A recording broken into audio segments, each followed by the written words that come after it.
Pakinggan natin ang isang pastor na ang kanyang ugali kung siya po'y mangangaral, diretso banat sa Iglesia Katolika. Sagutin natin pagkatapos, mga kababayan. Mga kaibigan, maraming nagtatanong, ano daw ang tawag sa grupo ng mananampalataya sa Diyos ayon sa nakasulat sa Biblia? Sa Old Testament, tinatawag silang Assembly of God. Mababasa ito sa Book of Nehemiah chapter 13 verse 1. At sa New Testament Bible, sila ay tinatawag na Church of God. Mabasa ito sa Book of Acts chapter 20 verse 28. Hindi sila sakop sa relihiyon na Romano-Katoliko at ang kanilang mga pastor, obispo ay may asawa, hindi lasinggiro at iginagalang ng kanyang mga anak. 1 Timothy 3 verses 1 to 5. At nangaral sila na huwag sambahin ang rebolto at Diyos-Diyosan at huwag manalangin sa patay. Talagang hindi sila sakop ng Romano-Katoliko na relihiyon. Okay, sagutin po natin. Unang-una, ang kanyang paraan sa pag-preach o pangangaral sa Biblia, mga kababayan, ay patutsada sa simbahang Katoliko. Unang-una, sabi niya, hindi daw connected o kasama ang Church of God or Assembly of God. Talagang hindi kasama, mga kababayan.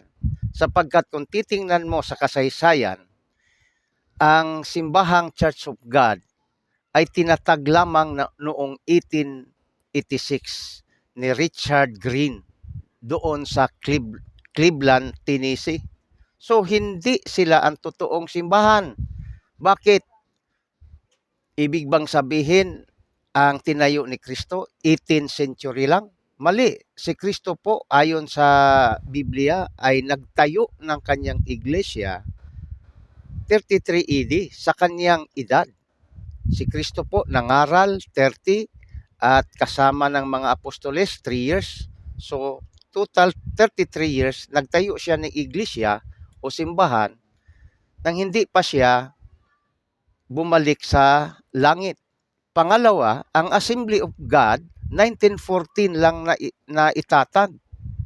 Ibig bang sabihin ang kay Kristo na iglesia 1914 lang?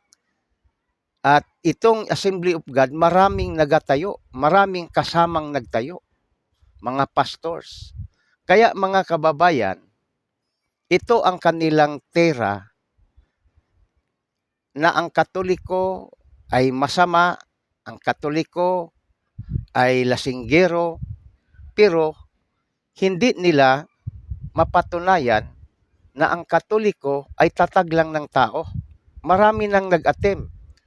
Keso si Constantino ang nagtayo, keso si Pope ang nagtayo.